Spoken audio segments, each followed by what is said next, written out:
Welcome back to the Morning Grind. Dean here with you once again. No, it's not Stevie. Stevie, of course, is busy knocking out his NASCAR content. If you guys want his NASCAR content, you know where to get it here at RotoGrinders.com. That said, not a ton of major sports going on, so we're going to continue our series of DFS personalities, people here at RotoGrinders as well. Specifically today, we're going to talk to Nicole Valencia. Nicole, welcome to the show. And I'm pulling up your resume according to twitter.com, unless this is incorrect. I don't know if this has been updated. DFS applications and product experience manager / software developer. Is that what we're doing these days? That's what we're doing these days, Dean. It's good to talk to you again. We've been very busy during the last, 3-4 months now. So yes, I guess it's a good time now with some American sports coming back. So it's good to have PGA back, MMA, and NASCAR. Soccer. Yeah, I don't know if you're being sarcastic. Yeah. Well, what do you mean soccer's not American? Soccer is actually literally American. It's football in other countries. Yeah, but they haven't started like MLS, right? They're playing like Bundesliga and those leagues, EPL. But the PGA Tour and MMA and NASCAR we have back. So it's a start. Are you enjoying all these new leagues where you have to build out all sorts of LineupHQ stuff for? Is that why you're exhausted these days? That's right. Yeah. Yes and no. It's tough with the middle of the night slates. So it's difficult to go play KBO and Australian rules football and whatever else is in the middle of the night. League of Legends sometimes. I did watch my first Twitch stream for Rocket League one time when it first started to learn Rocket League. It was very interesting. Soccer with cars was how it was explained to me, and that was pretty accurate actually. But fast paced, like it's 5 minutes, boom, that game is over, and they play like a best of 7. So it was a interesting slate. I kind of liked it. I played a little Rocket League with my nephews, and it's a tricky game to master. It's kind of easy to understand, like you said, it's soccer with cars essentially. But I didn't stoop to watch it on the Twitch, but I did watch some LOL one day, and I was just like, I don't know what's going on here. But the announcers were really into it, so I'll give them that. They were selling the game for sure. I do enjoy some of these smaller sports and the announcers that you get for certain things. Like even I've been watching some MMA, even that I was like, well, I've, learned more from it because I know less about the sport. I guess that makes sense. But just listening to them and then the player interviews, like the fighter interviews after they've just fought and their adrenaline's going and they won this fight and they're going off. Those are pretty entertaining. So I enjoy those more than some of the sideline reporters and the former athletes that are just in the booth because they're a known name or whatever. Yeah, the XFL tried that for sure as well too, which is one of the things that maybe an innovation like 5 years from now the NFL is going to have or something like that. The interviews after a play, but I agree with you. Like as athletes go, like the generalization as far as the post game interview, the MMA guys, you have no idea what they're going to say, probably for a variety of reasons, but it's interesting for sure. Yeah, and I've seen some of your recent play here in RG, and like you played some of the golf, MMA as well. A couple other contests. Oh, NASCAR, you dabbled in NASCAR as well. Shout out to Stevie. Some soccer, the Bundesliga, which is there a more fun word to say than Bundesliga? It's fun, isn't it? The Germans have some fun words. Ein.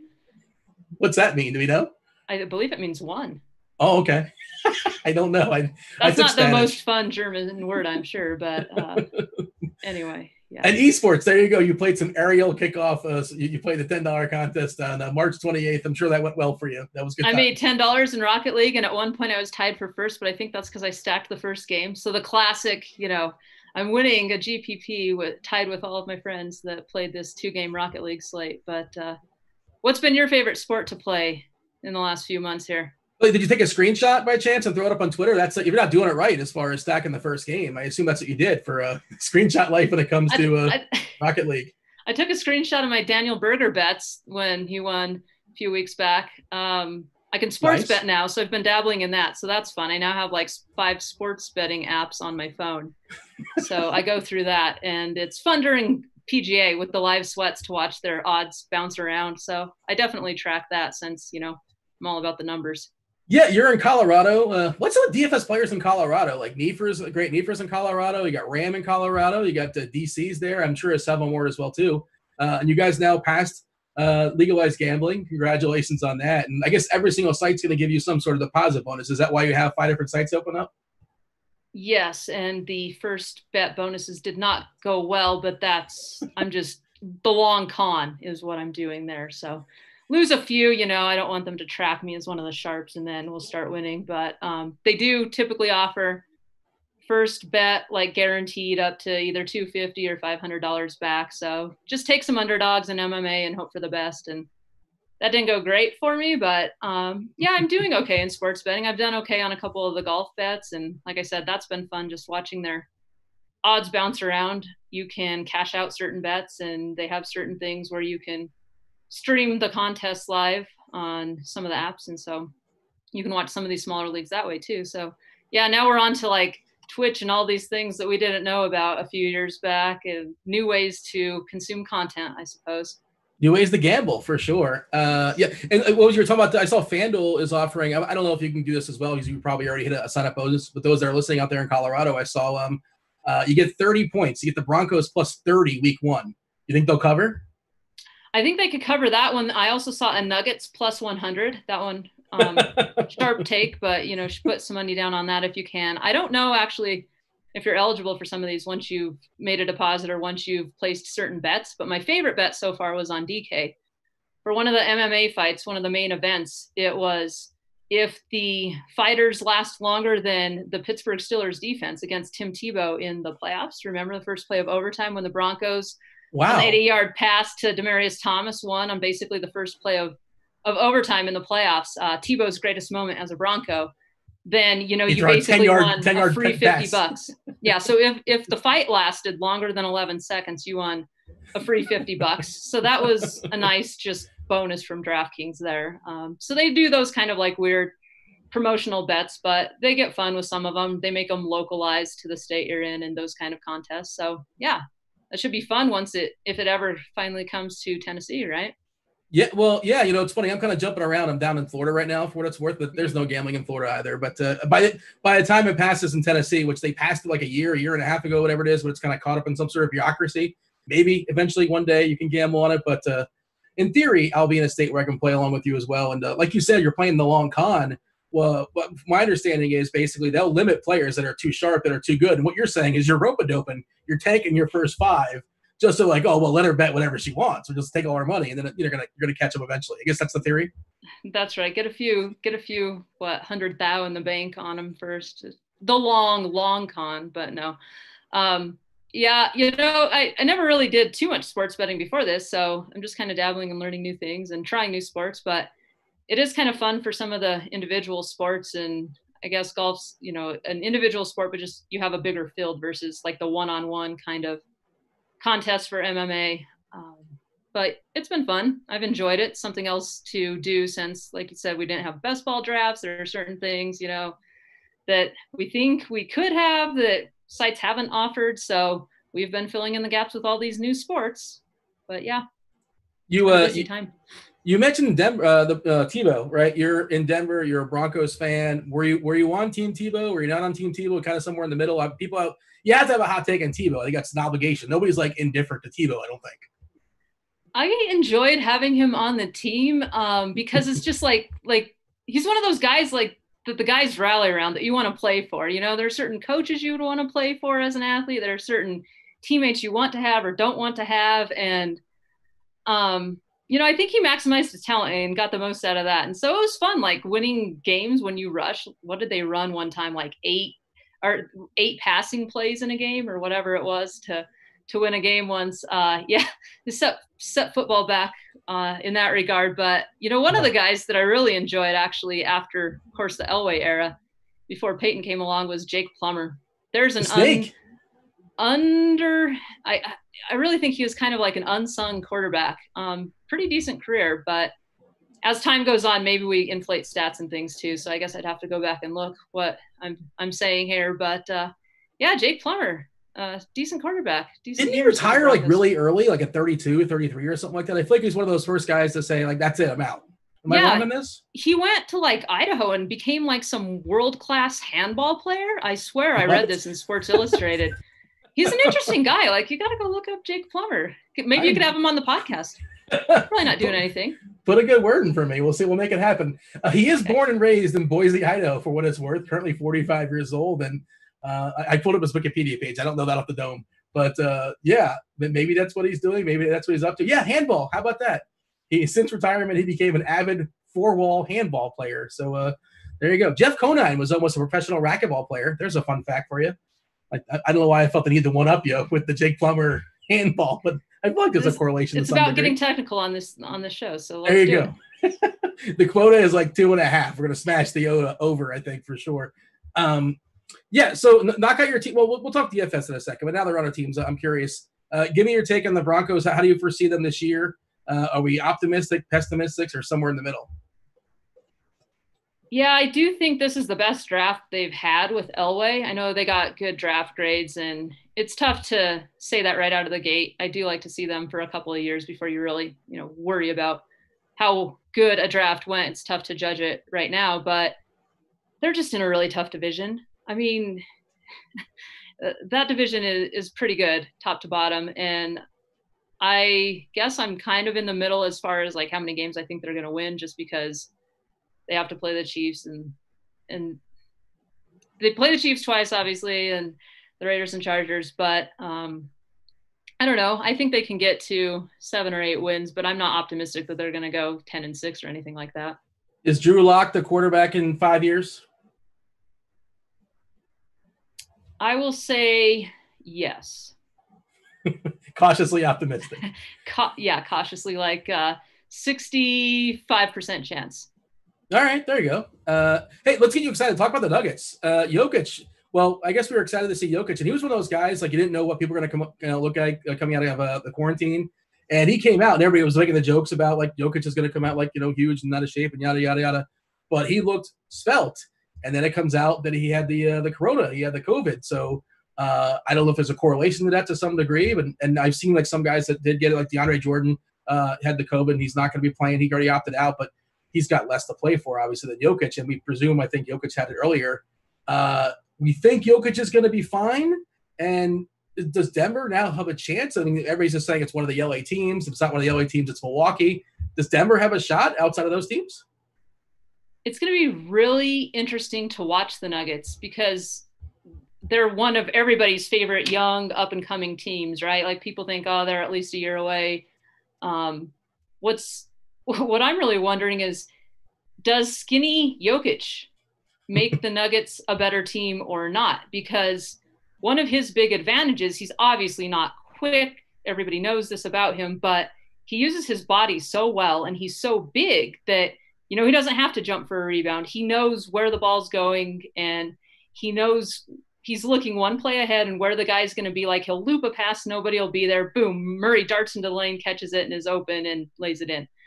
So from that part of his game, like that should be the same. But I am interested with him being like smaller, I guess, just how that's going to work out for the Nuggets. But I do like their chances. I'm a big Michael Porter Jr. fan. So I hope he continues to get minutes.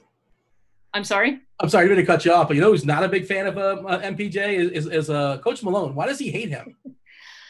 I don't think that he hates him. It's almost like he gets in more trouble, though, for a rookie mistake than some other player might. And the question is that because more is expected of him? Like, what we don't know is what happens to them at practice, right? Like, we see MPJ and he's so good, and then he comes into a game and sometimes his defense isn't there. He does something that just catches the coach's ire. So yeah, maybe he comes down harder on him than he does other players, but maybe there's something else behind that. Maybe there's something intentional there.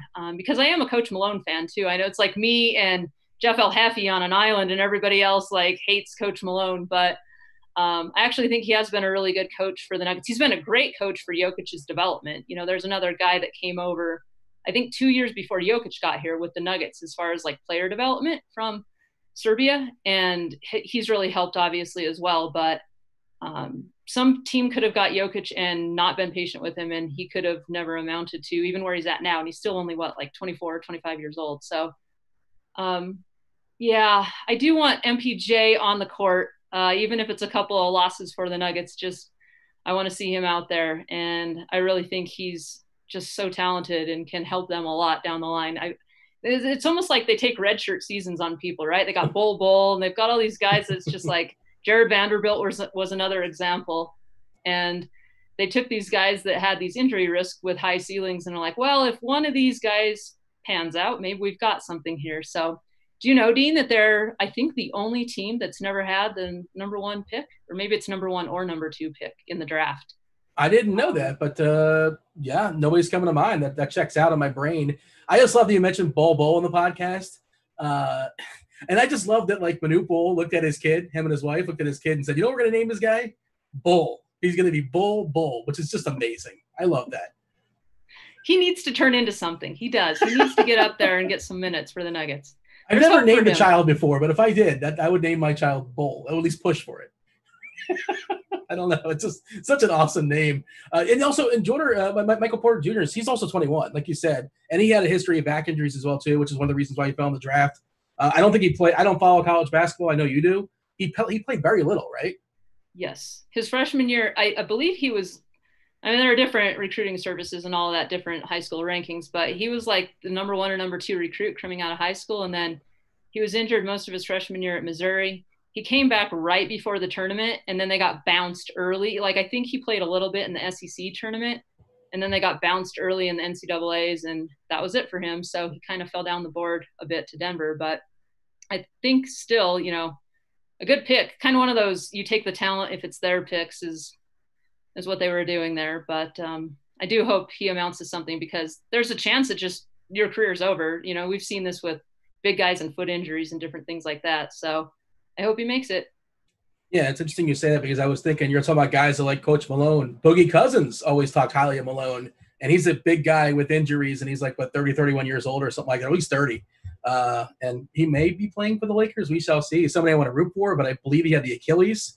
The Achilles, to my understanding, is undefeated. But, yeah, I mean, I don't know. Do we know yet if he's going to be playing during the playoffs, or that's still yet to be determined? Yeah, I'm not sure about that either. You should check out the RotoGrinders lineup page. We've already got that up a month in advance for NBA. So the guys are all over that. Nicole, can we get LineupHQ working with NBA? And I'm like, what is the date? Wait a minute. We've got like so many more things to do in the next 5 weeks before that happens. But sure, people are excited. People are ready for NBA. What's that going to be like, Nicole? Because it's going to be, 6 games, 5 games on a given day for 16 days straight. That's essentially what we're going to have. The teams are going to play every other day. It's as far as I can tell.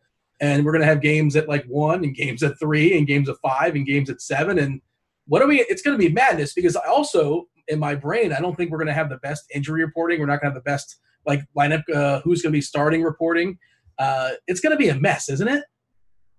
Yeah, it's like the first couple of days of the NCAA tournament and games all day, and you don't know how many slates we could possibly have, right? The all-day slate versus just a whole bunch of showdowns, or a whole bunch of 2 or 3 game slates, so that they're shorter time periods. It's all uncharted territory, I guess. I mean, what's going to happen when we have possibly NBA, NHL, MLB, and NFL and PGA all going on at the same time, right? Like, don't forget Rocket. Don't sleep on Rocket League. Hey, no. What is going to happen to all the esports, KBO, and NPB when we have all these other sports? So we're ready to support them now, I guess, now that they're all in the list. But they might get ignored. I'm curious how that's going to happen. I don't know what's going to happen. And like, DK went really hardcore when it comes to the Japanese Baseball League. Their first night, we were talking about this pre-show, and they had a ton of overlay. And like we were talking about, that's because nobody knew the starting lineups, and not even DK knew the starting lineups. And people are already trained to play KBO, and now they tried one night, and Japanese baseball is not even close as far as the contest they're putting out there. So, and seems like a better league, at least from the perspective of I know more guys. If maybe that's me being ignorant, I don't know. But I recognize the names they seem better than the names I recognize from the Korean league. Do you find that as well, or is that just me?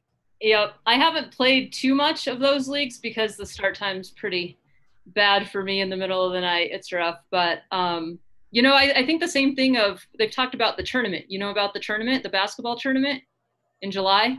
What are we talking about? What basketball tournament? It's like 32 team bracket style, and you basically it's elite club teams, but a lot of them are just former college players, like the Colorado, guys that played for Colorado Buffaloes will get together and make a team. Overseas Elite has won the thing a whole bunch of times, and they compete for like $2 million prize for the team. And so they're technically amateurs, but some are like failed NBA training camp guys, or they were D1 players that ended up, in that league and things like that. So they mentioned having daily fantasy contests, and basically all the games are on national TV, and it starts July 4th. So for 3 weeks, they're going to have basketball games. So I'm curious to see what happens there, because if they're truly going to have fantasy contests, then that'll be the next sport to support. But it would be kind of an example of, we've got basketball, all through the day, and how is this going to look kind of going forward? Because I could see them doing the same kind of thing where they play 1 or 2 games at a time and kind of go through it bracket style in that case. But yeah, big prize on the line. So that's kind of a fun thing to follow. If you miss the NCAA basketball tournament, this is kind of the next best thing for basketball purists. Or I know you caught the RotoGrinders basketball contest. You were there. You were recording. You posted a bunch of stuff on Twitter as well. Do you think any of those guys can play in this? Was there any scouting going on there? Can any of those guys jump over to this the tournament? Or they're probably not good enough, I imagine. They might not make the cut on that. I guess some of them. I guess Andy Means could try his hand on if there's a Duke team involved, and see if he could get onto the team. But some of them might be Big Three caliber. Did you ever watch the Big Three? I'm aware of the Big Three. Yeah, there's some like legit former NBA players that are in that. But I'm aware of the existence. That's Ice Cube's league, right? I think it's still a thing.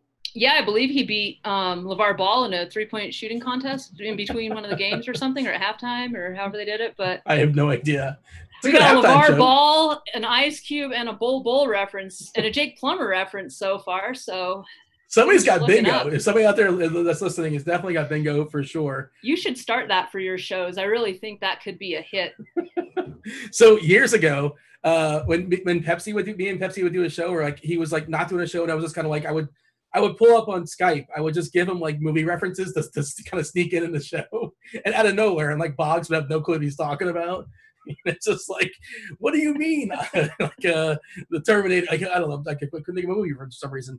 It was just ridiculous movie references, and it was just for me and Pepsi to have fun. And like some people in the audience got it, but like Boggs had no clue, and it just sort of powered through. Just got a flashback to that. It was fun times. Have you been bored, or have you been watching more movies, or how have you been spending your time lately? Yeah, well, I mean, I've been working more so now, like not working. I use that in air quotes. You guys can see in the video, but yeah, I mean, I've been, I haven't finished Netflix yet. It's still a thing. I've been watching that. I've been powering through. What have I watched recently on Netflix? The Christina Applegate show, Dead to Me or Dead Like Me. You know what I'm talking about? That was pretty good. That was pretty solid. What did I see that you were watching? Oh, I went through your tweets before the show, and I guess you have to keep it family friendly. You're watching with the kids, and you're watching Alien Life Form. You're watching Alf. How's Alf working out for you?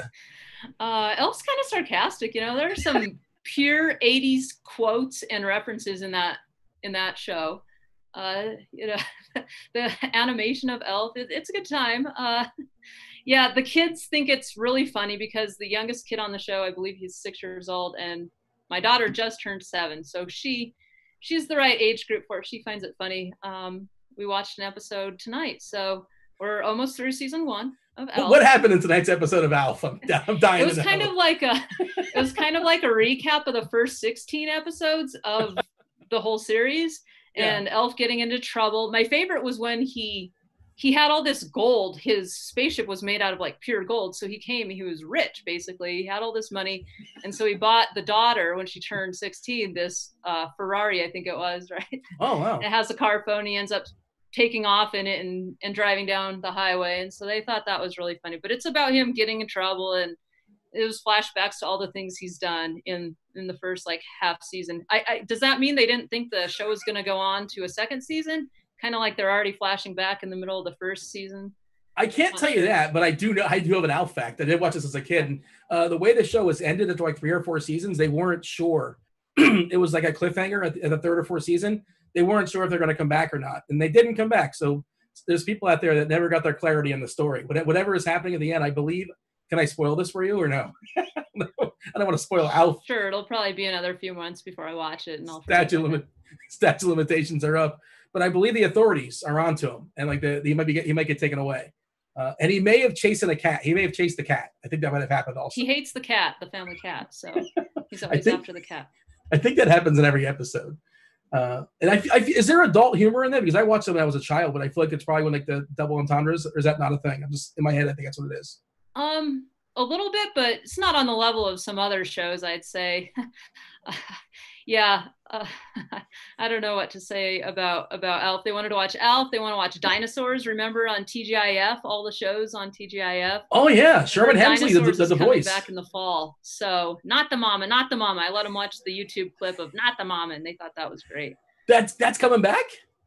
I believe it's going to be streaming on, is it Disney Plus? Something in the fall. So I guess we're waiting a couple more months, but hopefully lots of things coming back in the fall, we hope, right? Well, I don't know. Are they filming stuff now, or there's stuff in the can for years? I have no idea, but I don't know how that works.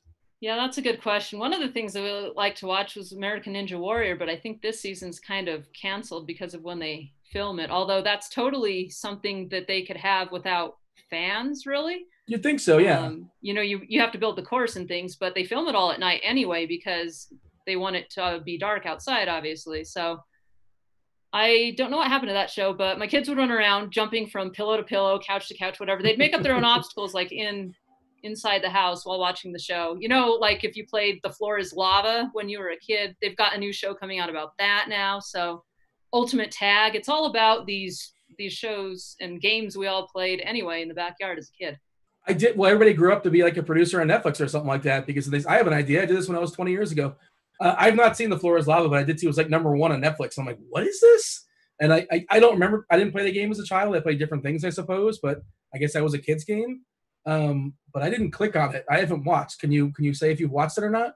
I have not watched that one. I've seen a couple episodes of Ultimate Tag and what is the one with Venus and Gronk, Game On, although way too much filler. We just wanted to see Gronk and J.R. Smith pedal bikes against each other and see who would wear out the fastest.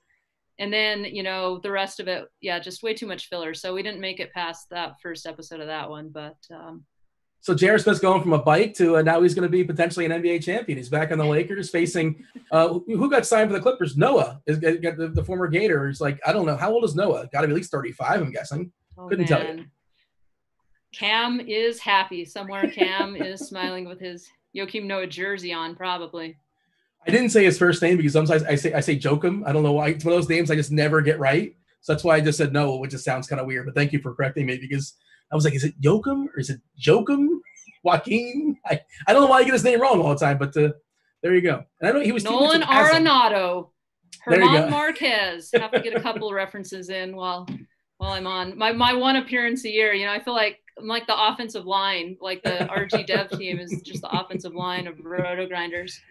Once a year, I get my chance to catch the touchdown pass, be on a podcast, and the rest of the time it's just we need to be quiet unless we make a mistake, and then boom, everybody's on you. So, yeah, that's what I feel like. If people don't recognize, so you're like a referee. If people don't recognize you screwing up, like you're doing your job, exactly. Yeah, that's it. But you're the key to victory. That's the thing. If you have a bad offensive line, it doesn't matter how good your skill position players are. It doesn't matter. So unsung heroes. How about that? Yourself and Jamino and the rest of the dev team. Congrats. Thank you. Actually, we should just say it because I don't know if people know. Like I know, and and a lot of people are aware, but some people aren't aware what you do and what you build because the tools I believe are free. And of course, if you're RG Premium members, you get a lot of the additional perks that kind of makes it easier as far as the percentage owned and projected points and things like that. But it takes a lot of time to do what you do. Now tell the people how to get it. Yeah, so I work on the development team and we build all of the tools that you see on RotoGrinders. Of course, the big one is LineupHQ to build all of your lineups for all of your DFS needs, right? From Australian football and all these new sports that we've had to add. We basically have projections for every sport that is out there currently. And then we have the IQ products, so Court IQ and Gridiron IQ and Plate IQ for MLB and NBA and NFL. Results DB is something that, of course, we work on, and a great tool for reviewing past lineups and player exposures and different contests and standings and those kind of things. But we're also getting into like scores and odds and the Sharp Side app and the street contest that they ran there with FanDuel back probably in like February, March, April timeframe, and doing those kind of things. But yeah, we've been busier than ever actually over the last few months. You know, people be like, oh, well, you guys don't have anything to do. Well, you go build this feature and go do this. And it's like, well, no, we're supporting all of these new sports and trying to build up new features and just maintain the existing stuff. So yeah, it was actually a busy time for us, and I feel fortunate in a way for that because video games kind of saved us for a little while there. So that was the thing, and you know, it's still going strong. Actually, more people are now into League of Legends and CS:GO, and they'll probably stick around a little bit better. Whereas we started out with like $5,000 prize pools. The browser extensions, those are free. So you should download the browser extensions on DK, FanDuel, and Yahoo, and they will show you things like your individual player exposure across all your lineups for, you know, the lineups you've built for certain sports. And then we have some premium features in there that kind of map to LineupHQ if you are an RG Core subscriber, and of course the margin and overlay in the lobby, any contest details like that. So like, what's the best thing I should be using that for? Because you mentioned the margin overlay and things like that. Like, people don't realize like they're just signing up for dumb contests sometimes, right? Definitely. It's kind of depends what contest you want to play. I know some people, if they want just the big first place prize and what they're looking for, you know, you can see those kind of things in the contest details. But of course, if you're entering lots of lineups into contests, you want to see just your total exposure to certain players. So in golf, if you have a guy that missed the cut, you know, how many lineups is he on? Or if in football, a guy gets injured in the first quarter and, you know, it's time to jam entries into that showdown slate on Sunday night because your morning lineups are dead. You know, your afternoon lineups had 2 injuries on them or whatever. So those kind of things are all shown in the extensions, and they are free in Mozilla Firefox and Google Chrome in the stores. You can go find them if you just search for RotoGrinders.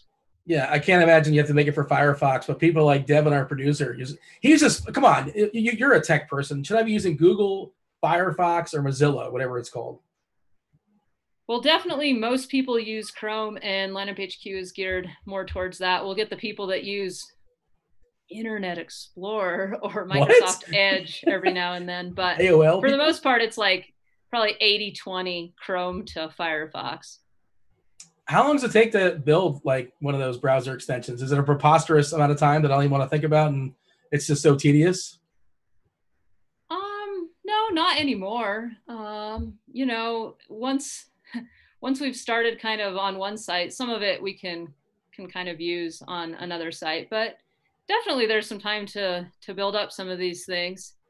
LineupHQ is pretty complex, so there's a lot going on there. Browser extensions are pretty lightweight compared to LineupHQ, but you know, I don't want to get all technical on you, so we'll keep it that's too at the high level, because if we don't, people will be more bored than they already are.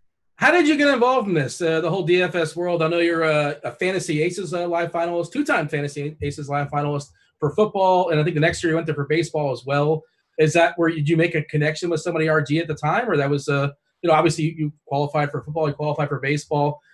Take me through those sweats. By the way, that's back years ago? Fantasy Aces, that kind of dates the story, I suppose. But what do you remember about sweating it out?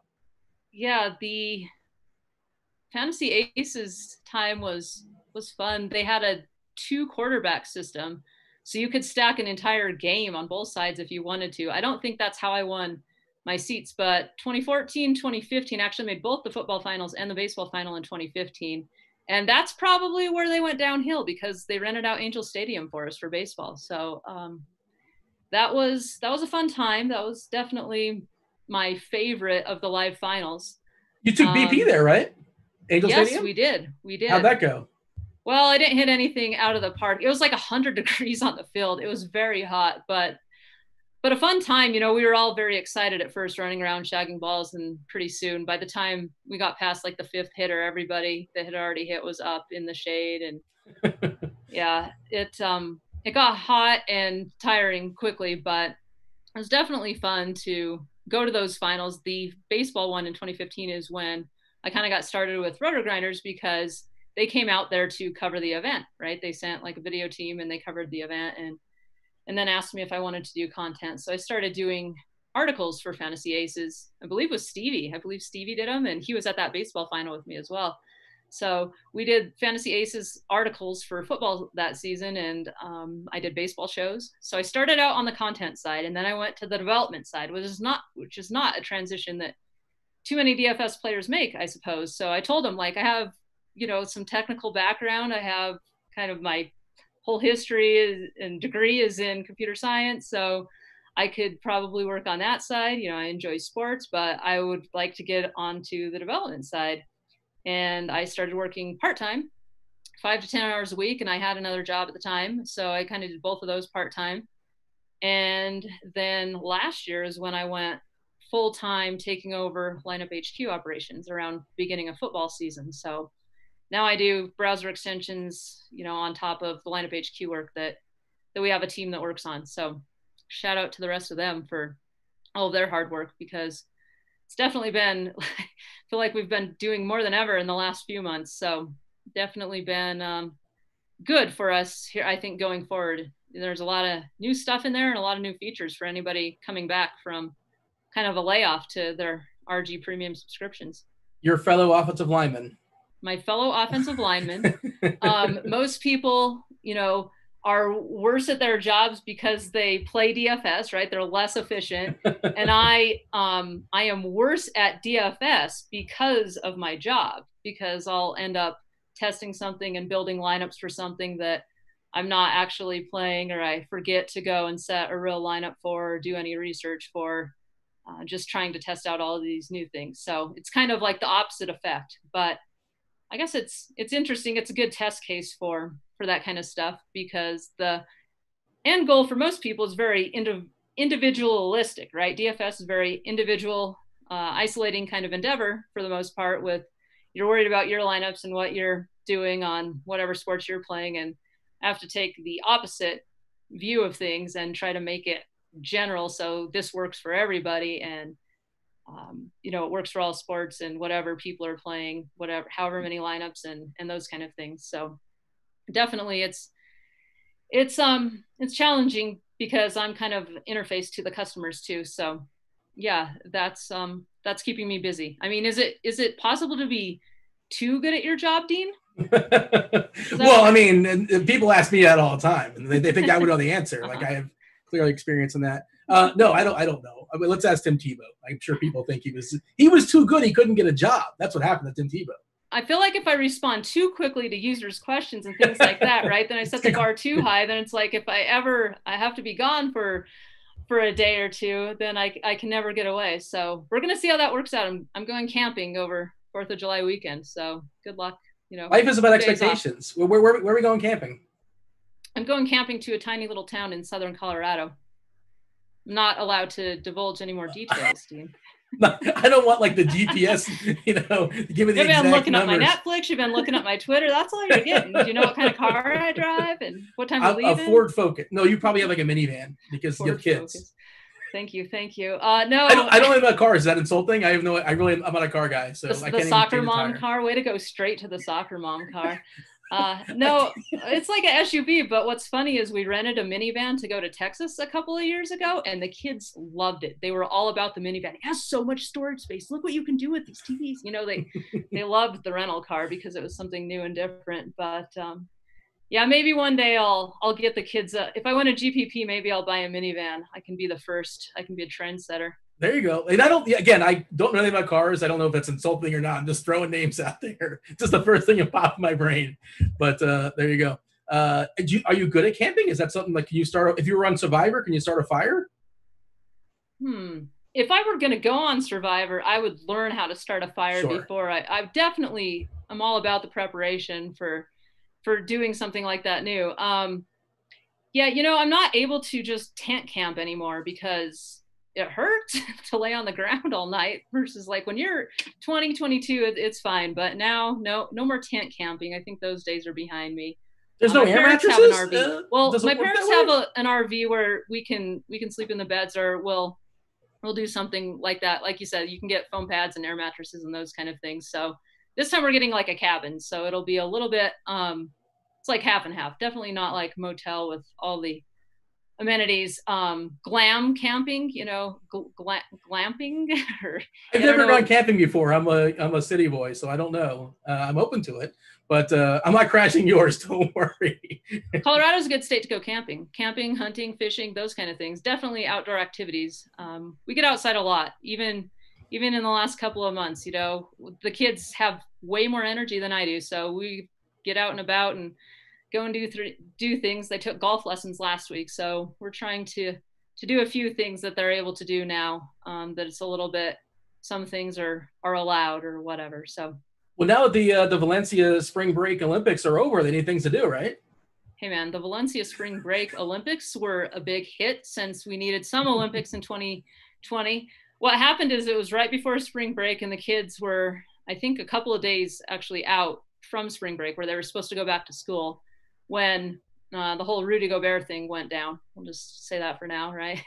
And so everybody decided they weren't going back to school the next week. And well, I did the math, and we were going to have a 17-day spring break, essentially.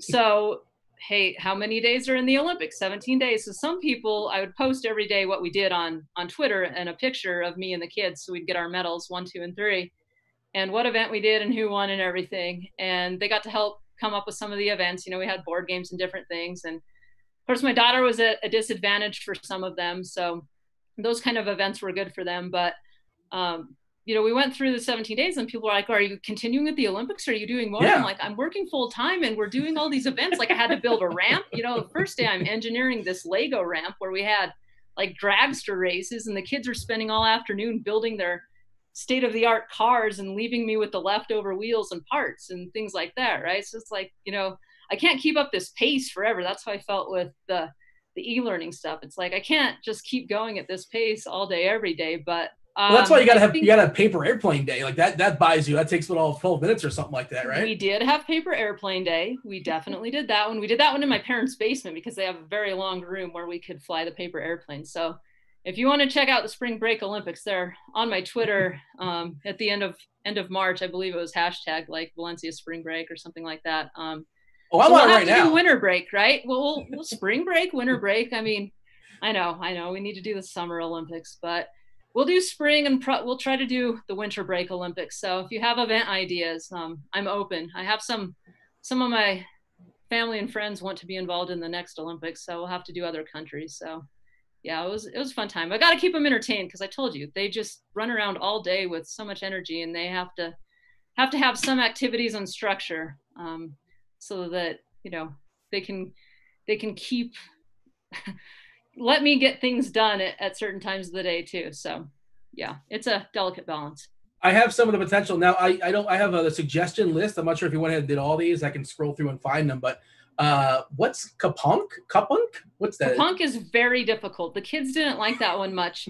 I got this game I believe in colleges when it was a hit. So it was a big, like one of those ads you would see on TV that's some new game to buy, right? Where you had to order it over the internet, and you have basically it looks like just a cup that you would have in your house, like a plastic cup. And it has a sensor on it that when the ball goes in, it like catches it and it makes noise. So, you know, you made the shot or whatever, but you have a deck of cards and they're all like trick shots, like bounce this ping pong ball off of a table, then off of the bottom of a pan that's turned upside down and then into the cup. And you'll have so many tries, anywhere from 1 to 5 tries to do it. So if it was like you, me, and Devin, and we all took turns, you know, if I miss, then it's your turn on the card. And it's like horse in that regard. Like you make the shot, you get the card. And then once you get so many cards, you win the game. And it took us like an hour to an hour and a half to get like 3 or 4 cards each, whatever it was. I think it was 3 cards for the winner because it was really hard to make these shots. Like you're throwing them between your legs, or they have to roll off of a table into a cup. And it's, you could turn it into, I guess, like a big social game. But yeah, it's a challenging event. One of the most challenging of the 2020 games. Not as challenging. It's a sledding with a question mark. That seems like a lot of work. I don't know if you can do sledding. I don't know if that went down. Or you had archery, chutes and ladders, paper airplane, rock, paper, scissors. Did that happen? Rock, paper, scissors, shoot. Yeah, that happened. I'll have you know. I mean, I don't want to challenge you. Like, I don't know if you're ready, if you're prepared before the show or anything, but we have our cams on. I mean, I'm like undefeated in rock, paper, scissors. And Yeah. do you I play read this. my eyes? Can I like block my eyes when I do it? You can do that if you want, if you must, if you insist. I play the best 2 out of 3. This will be great for the audio listeners for sure. I play mind games. This is what I'm doing. I'm going to tell you, just so you know, before we even do it, I'm going to throw a rock. Just a heads up. And you know the rules, like paper beats rock. You understand how that works? I got it. You ready? So, yeah. 2 out of 3. What do we do? 1, again, 2, 3, shoot, or 1, 2, shoot? Oh no, 1, 2, 3, shoot. What do you mean? Yeah, you got to say 3, right? That's what we did. We did rock, paper, scissors, shoot. Yeah, so 1, 2, 3, yeah. shoot. And I'm throwing, again, just to be clear, I'm going to throw the rock, and paper beats rock. You understand? I understand. Are you ready? Do you want to call it? You can call it. Okay. Rock, paper. Are we going to be live, or is there going to be like a delay? I don't know. I think we're live. We're doing it live. Okay. You got to be on the cam apparently with your hand. I don't know what this is. But I'm ready to go. Rock, paper, like this, right? Ready? Let's do it. Okay, here we go on 3. Rock, paper, scissors, shoot. What did you throw? I can't see. A rock. I told you I was throwing rock. Why did you throw paper? Do you not trust me? Are we gonna do this again? It's gonna be a stalemate. I'm gonna throw rock again. If you throw rock again, we're gonna tie. Let's try this again. You call it. Rock, paper, scissors, shoot. What'd you throw? Okay. I can't see. There you go. I was scissors. You've got 1. What? Are you not listening to what I'm telling you? If you want to beat me, throw paper. Did you see the results of the rock, paper, scissors Olympics? Did you win this? Or I don't know. No, I lost this event. Oh boy. Well, I can see why. You don't follow directions well. All right, so it's 1-0 me, right? So I just got to keep throwing rock, and you keep throwing the scissors. We're good to go. Okay. We'll lock this out. I'm gonna throw rock again, just for the record. You ready? Yes. Rock, paper, scissors, shoot. There it is. Yes, paper. All right. Now we're even 1-1. This is where it gets psychological. But okay, it all comes down to this. The audio listeners are very excited about this, I'm sure. One last time. Rock, paper, scissors, shoot. What did you throw? I can't Same see. as you. Rock. This is getting ridiculous. All right, here we go. One last time. Call it in the air. Rock, paper, scissors, shoot. What'd you throw? Scissors? Oh, I threw rock. I told you I was throwing rock the entire time. That's, where's my gold medal? I can give you my address and we'll make this happen. Yep. I saw with the kids, you get first, second, and third place medals for everybody. So there are participation medals in the Valencia household. Yep. In this case, we got medals. There are typically not participation medals if it's just regular. So, like when I'm coaching them in basketball, they know that they're not getting their medal unless they listen and try. So, are you hard on them and everybody else? Are you the coach of like an entire team, I assume? Yeah, I coached both of their teams through the Y. So that was like the very end of the season was in March. So they missed their spring sports soccer, but we made it through basketball season. And now, like I said, they're doing golf lessons now. So I don't know what else they'll do this summer. They've kind of been trying a bunch of different sports. So I try to get them into different things and see what they like. Obviously, my sport was basketball, but we'll see if they follow along with that or not. I do not feel like I could coach them in golf or any other sport. I could coach them in basketball, but only probably to a certain age. It gets tough in like the middle school ages for other reasons. There are some things like even school was like that where being a parent is different than being a teacher, and being a coach is different than being the parent, and those kind of divides. So will they stop listening to you like in middle school? Is that what you're saying? Like maybe a coach would be better at a different age? Yeah, there are motivation issues with them being at school, and like when they get up and get dressed and eat breakfast and pack their lunches and go off to school, they know they're there to learn, right? And listen to the teacher. But like, get up, put pajamas on, stay in pajamas, don't have to do anything yet because only one kid is at the computer at a time. Then I'm just going to sit and play video games for a while until mom yells at me. Yeah. So the motivation is definitely lacking. It's a bit different just because it's just totally different environment for them that they're not used to. So definitely hard on the kids, but we made it through the best we could. We did field day. So we went to a park and did field day. We would do different hikes that they have. There are plenty of places to go hiking around here. So we would do those typically on the weekends when I had more time, but just got them out and about and doing the different activities. So they, they did have assignments and things like that they had to complete and get turned in. So it was a busy time for sure, but hopefully they will go back in the fall and because I'm going to have like 5 different sports to support at a time. So. You're going to be exhausted. Somebody else has to teach them. It's not going to be you. But the final medal count, I'm seeing you lost. Well, the kids combined won 9 events and you won 8 events. So the kids combined, the kids combined their totals so that they could get a Lego set at the end, because they're definitely schemers, right? They go after some motivation or some goal that they have. And I mean, it made it more fun. That turned out to be something at the end, because we knew like my daughter wasn't doing too well. She had a disadvantage. We tried to handicap certain events like racing around the block. I gave my kids each a head start, and I never caught my son, so he won that. And man, I hadn't run in a while. So that was fun, running like an 800 around my block. So was there tanking involved? Did I hear? It sounded like I heard there was some tanking. You're trying to get the number 1 pick? Running around the block? You're letting your daughter win, giving her head starts. Oh, I caught her. I thought I could spot my son however many seconds, 10 seconds or 5 seconds, whatever it was. And he just flat out like ran it as fast as I did. So I didn't quite catch him.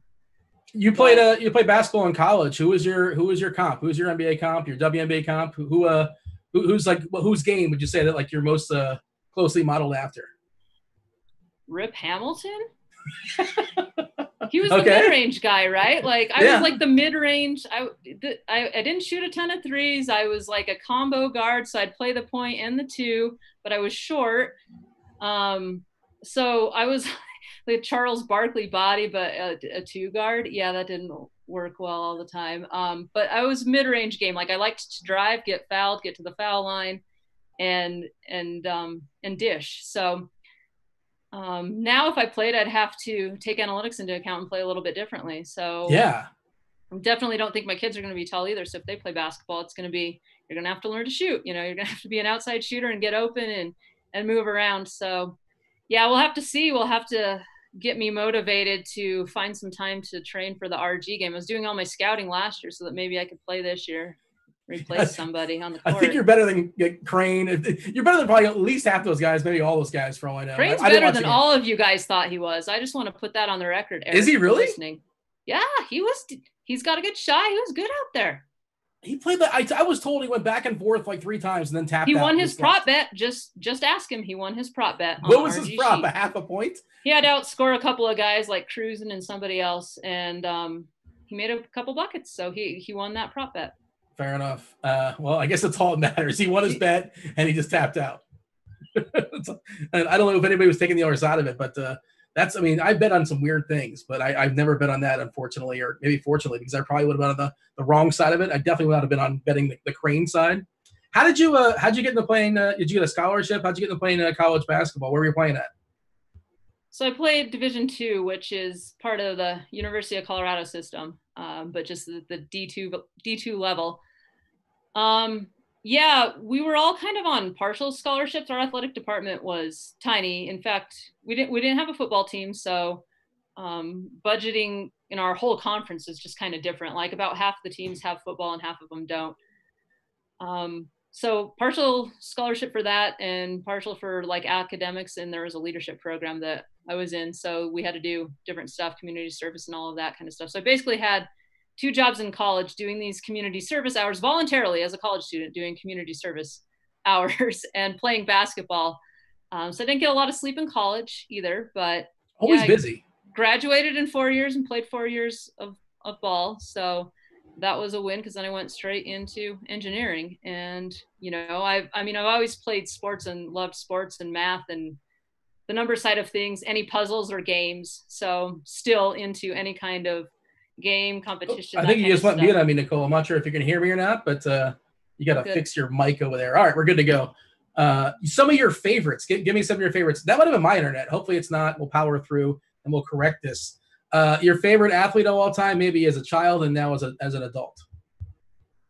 Man, of all time. So growing up, it was Jordan and Bo Jackson, which sounds funny coming from a Colorado native, like Bronco fan. Like I was always rooting for the Broncos, but I mean, how anybody could see just what an amazing athlete Bo Jackson was, right, of all time. Sure. And so it was sad that we basically missed his prime years. And of course, just in basketball growing up, it was Jordan. Probably like for anybody else is probably John Elway, like anybody on a Colorado team. I'd say it was Elway. Now it's more Nolan and Jokic. Definitely just like the uniqueness of Jokic's game. Like, even if I didn't live in Colorado, he would be one of my favorite players just from how he plays and the way he sees the court just as a big man. And nobody thought he could play. You look at him and he wouldn't be the first guy picked or anything like that. So I like those kind of stories. Yeah, as a neutral fan, I have no ties to Denver, but Jokic is just one of the most fun players to watch in the league. And just the things he does, like you said, in that body too, especially, he's just a lot of fun to watch for sure. And hopefully he stays healthy. Jokic or Embiid, who do you want the next 5 years?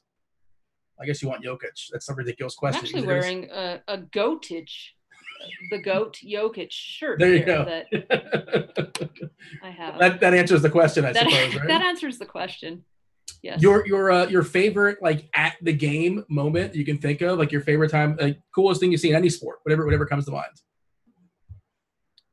Champ Bailey's pick of Tom Brady in the playoffs, coming back to the end zone where the debate was he fumbled at like the pylon, but the Broncos beat them on like 5 turnovers and everybody wanted to argue afterwards. Well, the Patriots had so many more yards of offense because they kept turning the ball over and the Broncos had a 1-yard drive, like, so I was at that game in the playoffs. So that was definitely exciting. That might be my favorite thing that I've like seen in person at a game. Taking the kids to a game is fun. Like last year I got 30 family members together and we went to a Rockies game. Oh, wow. And that was a whole lot of fun because we just had this huge block of tickets. And, of course the kids want everything in the stadium. I want a hot dog and then I'm going to follow it up with pizza and nachos and you got to give me a soda and we need some Dippin' Dots. And they just eat sugar all day. And Are Dippin' Dots still the ice cream of the future or is it now currently the future? Because they said that years ago. Yeah, I think it's currently here. Or are we back to the future? It's the ice cream of the present? Sure. Maybe we have to go back to the future, and now we're there. I got my friend Biff Tannen and Marty McFly. We'll ask them and figure it out. But is that a kids appropriate movie? How old do you think? Is that PG or PG-13? That might be a good movie to watch. Back to the Future is PG, but he is like his mom is hitting on him, which is kind of sort of weird. But it is a PG movie for what it's worth. These were crazy in the 80s. I mean, Goonies, right? The kids watch Goonies, they love Goonies, but like Goonies, there's some language in there and things that if they made it now, I'm sure it would have a worse rating or a higher rating, however you want to look at it for ages. Things are rated differently, I guess. But yeah, there's some good movies like that we started watching some of the early 90s movies like Richie Rich and Home Alone they love. So every Christmas they've got to watch that one a few times. Home Alone 2. I think there are like 4 of them. Maybe there are 7 of them. I'm not sure. They changed the kid out at some point. After 2, forget it. That was the prime years for me. Home Alone and Home Alone 2. Mighty Ducks they've seen. We watched Little Giants recently. Oh, can we talk about that for a second? I actually can I go on a little vent about Little Giants? You remember Little Giants, the very last play of the game, they had the annexation of Puerto Rico. You recall this, right? Uh-huh. And is it a tie score? It's either a tie score or they're like down by 1 or something like that. Yeah. They're on their own 1-yard line with like 5 seconds to go. They're 99 yards away from scoring, right? Uh-huh. And they run this trick play. And Ed O'Neill's ridiculous defense, like just have like 10 guys back, let them do whatever they want on the 50-yard line or the 40-yard line, but they fall for the trick play. Just don't let him go 99 yards. You know what I'm talking about here? There are some holes that you can poke at certain movies, Steve. This makes me angry. Little Giants is not one of them, no. No, it is. I feel like I'm making a point here. A 99-yard play on your own 1-yard line with like 1 second to go? What are we talking about? But you're real fun to watch a movie with, Dean. Well, I mean, I in the moment I'm not like pausing it and let's talk about it. I'm sure I just let it play through and I seethe Take quietly. Your notes during and then afterwards we have to have a 20-minute dissertation on what the heck happened and what was wrong. Did you see that plot twist? Yeah, I mean, it's a kids movie, so there got to be some liberties. You could say the same things in Mighty Ducks, and is this going to go in or is it not going to go in, and how's this going to play out? The movie has to end happily. Yeah, I guess that's true. Sometimes it doesn't, that's not how it plays out in real life, but Did one of the kids point it out and say, man, that annexation of Puerto Rico, that was just nonsense. That was BS. This is how we should have drawn up the play. No, my kids didn't point out that one in particular. I'll give them a few more years and I'm sure they'll be skeptics on everything. But for right now, they can continue to just enjoy Little Giants for the cinematical masterpiece that it is. I'm no fun. I'm sorry. But I don't want to discourage them watching Back to the Future. It's an endorsement for sure. If the kid's 0, like, or whatever, 1, 2, I don't care. Let them watch Back to the Future. It's one of the greatest PG movies of all time. I'll say that. Rudy, I think, is also PG. So there you go. Off the top of my head, those are Hoosiers 2 really good. Or Rudy. I'm sure Hoosiers is Hoosiers, Coorsfield. People want me to do the double O's. I was going to ask. I didn't want to be a smart ass, but I was going to ask. You went to the Colorado Stadium. What was the name of that stadium you guys went to? Yeah, we go to Coorsfield. I can't remember who I was doing with. I think it was with Mangone or somebody. We had like a 15 or 20-minute conversation. We were watching local news for Colorado just to hear the way. And do I say Colorado wrong? I think I do. Like, how do you guys say it? Colorado. Oh, maybe I got it right. Now I'm self-conscious about it. But I wanted to hear the way local news broadcasters say Coors Field, because the way I heard you say it is Coors. And I got like it was a mixed bag. Like some say Coors and some say Coors, and I got nowhere with it. Yeah, I swear I've seen the founder, right, Pete Coors, on a commercial saying, "I'm Pete Coors, and I, have been brewing beer in the Rockies for however many years." But I mean, I'm not self-conscious about it, but I mean, I've seen commercials with him in it, but I could say certain words just funnily with an accent, whatever. It's too late to change now, I guess. Oh yeah, I'm not brand. Embrace it. It's That's right. I'll make a Twitter poll about this or something like COO. How do you pronounce Coors Field? And just add a couple extra O's, I suppose, or I'm not really sure how to spell it out phonetically. Yeah. So this is here. I'm another hot. I'm going to be angry about this one too. Not angry, but and this is a hot take. So this is good, and I think I actually responded to this on Twitter. Apparently, I don't know if this is like a family recipe or whatever, but you were talking about you put a picture up there of it's a cottage cheese pie. It's cottage cheese pie season. It's never cottage cheese pie season, is it? I guess it is in your household. Yeah, my mom's family is a big family. So I told you we went to 30 family members went to this Rockies game, and they're basically all like my cousins and aunts and uncles and stuff like that. And so we have these huge gatherings for Thanksgiving and Christmas and Easter. We used to have the same thing. Like we'd have to get together every 2 months just to have birthday celebrations because there were so many in the family. So we'd all get to Grandma and Grandpa's house and play flag football in the backyard, right? So I played with all my cousins. We'd play all these games growing up. And cottage cheese pie is a family tradition, and somebody always makes it and brings a couple of them. And I don't think I ever tried it until I was like 30 years old. But then once it is like, okay, like it's not super sweet. So some people like really sweet, rich desserts. Some people don't. But I guess if like pumpkin pie, I wouldn't consider a super sweet dessert, right? So yeah, it's basically cottage cheese in a pie. But if you think about it, it's not that much different than cheesecake because it's made with like a graham cracker crust. And it kind of looks similar. I'm sure I had a picture of it, but oh yeah, it's always somebody in the family makes it. I don't know that I've ever made it personally. I'm more the pumpkin cake roll with the cream cheese frosting in the middle. Okay. Cream cheese frosting is a good frosting. It's either got to be buttercream or cream cheese. So now we're in desserts. We're kind of in my comfort zone here. So cottage cheese pie. Yeah. Hit me up for a recipe. I'm sure I can grab one from somebody in the family, but I'm not usually the one that makes it, but it's not as bad as it sounds. It is one of those things that kind of sounds like, what are you talking about? Yeah. Sometimes you got to get some of those weird food takes out because you never know until you try it. And nobody on Twitter vouched for you. Nobody was like, yes, my family makes that too, and it's delicious. Everybody was just like, hard pass. I wonder if they just ran out of food at my mom's house and were like, what do we have left? We got cottage cheese left. Who wants that? Let's throw it in a pie. All right.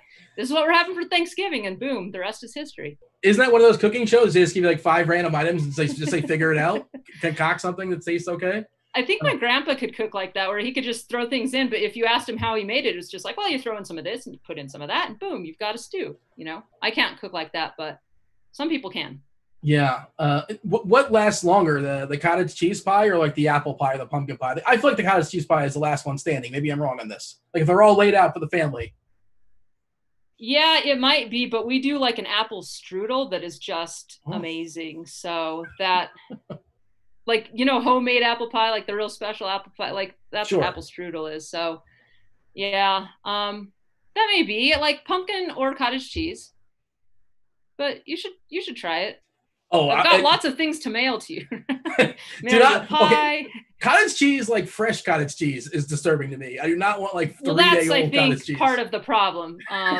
If you can't have regular cottage cheese, then no, you probably can't have cottage cheese pie. I have kind of a child's palate, and it's also in the family of ricotta, ricotta, and I don't like that either. It's just sort of a. I have a lot of hangups, Nicole. This is just on me, I suppose. But I mean, this is a safe space. You can just, let it out, whatever. is Who's it your though? favorite? Who's your favorite athlete of all time? When I was a kid, I was a Miami Heat fan, and this is a totally random one, but I love Brian Shaw.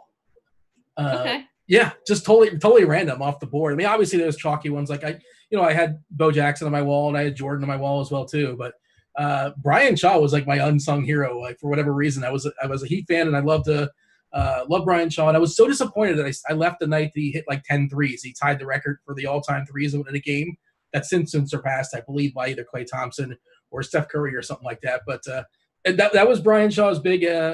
That, and I think he dated Madonna. I think that's what he's known for. I feel like that. I think that's his resume. I don't know what else. He was a Celtic for a while too, of course. But yeah, that's sort of a. What's weird? You're like the only person ever asked me questions, and it's like, oh, it's like a conversation. I feel like we should interview you, but it's not interesting. Well, I do have questions because I get curious about these kind of things when you ask certain things. Like I know you followed the UCF Knights, and I came more from like I followed teams, right? I would root for certain teams, but it seems like you kind of just always rooted for individuals. Like maybe you'd root for a team, but you had more allegiance to the individuals even before DFS than like I ever did, right? Where some people come in, they root for teams and they get into DFS, and now I root more for the individuals. Not just because they're on my lineups or something, but that's kind of like I like to follow more just individual players now than I ever did before. And I feel like you've kind of just always had that where you've followed the individuals and you're just going to root for who you like.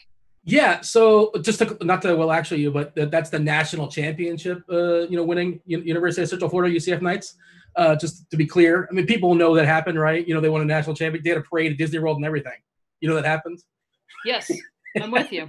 If we beat the national champs the year they win a title, does that make you co-national champions? Nobody beat them that year, though. Nobody beat them that year. I'm just saying, like, we can start playing. If this team beats this time, it's the 6 degrees of separation thing. Yeah. And you can make the worst team you can make Furman the national champions if you want to play that route.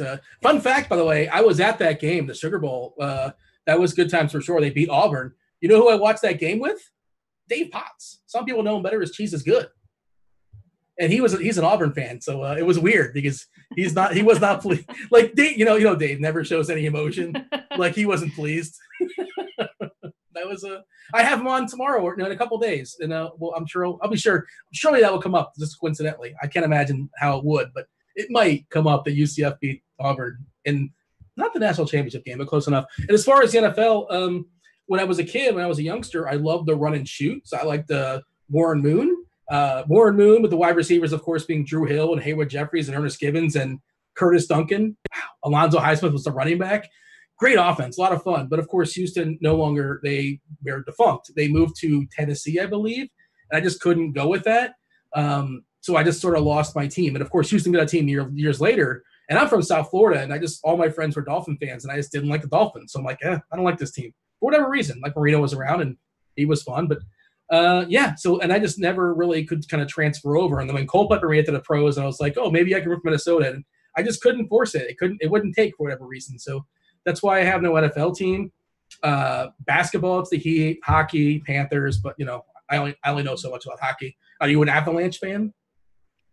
Yeah, when they first came here, I believe I was in middle school, and they won the cup their first year, right? So the Panthers.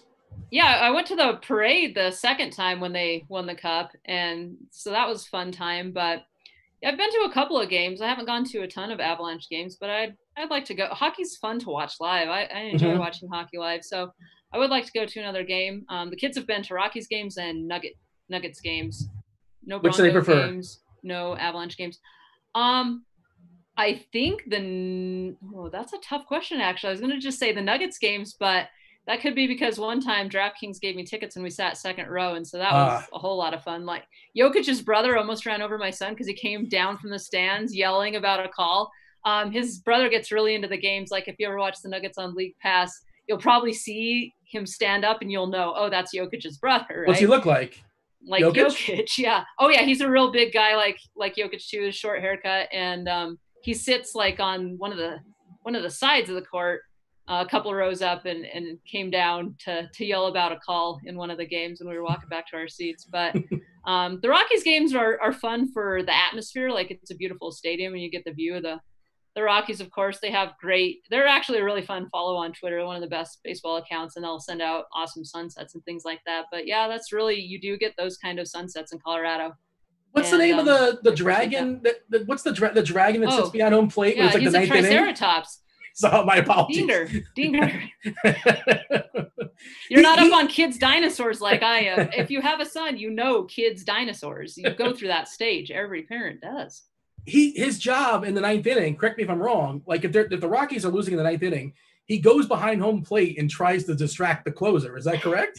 Well, I've seen him on TV before, but I'm not sure like when he's allowed in there exactly, or like maybe he's not allowed to do that anymore all the time. Yeah, he does that. I have seen him back there behind home plate. Like, hey. It's a distinct home field advantage when Dinger is like, flipping off. I don't know if he's flipping off the pitcher, but he's making signs and things like that. After the humidor, we decided it wasn't hard enough to pitch at Coors Field anymore, so we decided to put Dinger back there and add to the difficulty level because we figured that would mess up Derek Carty's projections. So we were all about that.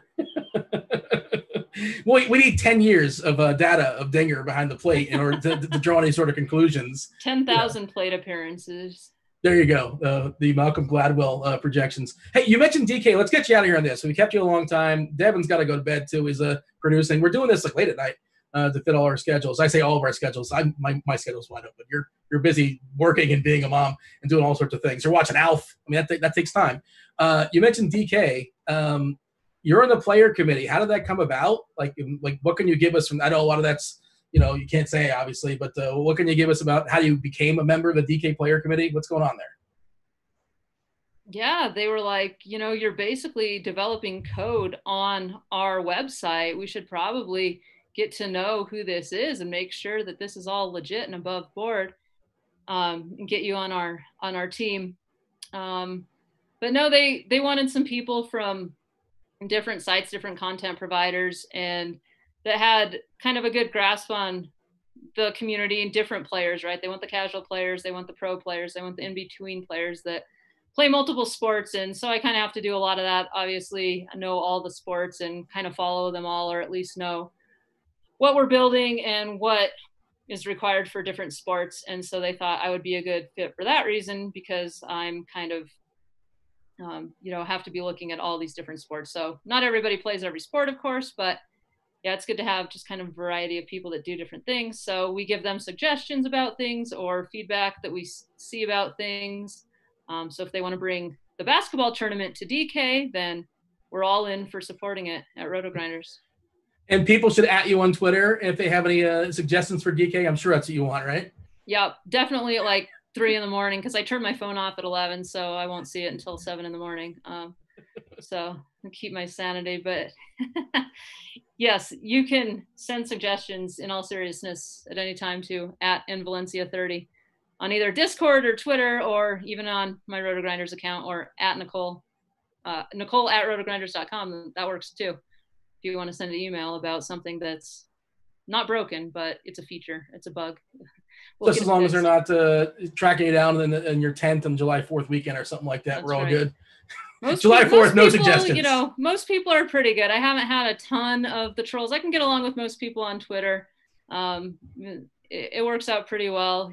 Just don't take yourself so seriously, and it's fine, right? I think that's a problem for some people. Is it's so serious about whatever. And name names. Who you referencing? You're thinking of somebody. I'm just trying to get you in trouble and call somebody out. And no, I got comments for something I said the other day that because the PGA players were required to wear pants and the LPGA wore skirts and all this. So we see all these matches with like Brady and Manning and they're all wearing shorts. It's like, really? Is the PGA that stodgy that they can't wear like shorts on tour? Like, why? Are they not allowed to? I don't know the rules. No. So I thought it was funny to just say, like, are we being sexist here with everything going on, right? Cancel culture and sure. We're being sexist that LPGA can wear skirts, but we can't have the PGA players in shorts. And somebody was like, that the PGA Tour doesn't make that rule. It's something the players demanded. And I'm like, that I was just making a kind of a joke about watching golf, and it wasn't a big deal. But I appreciate your feedback.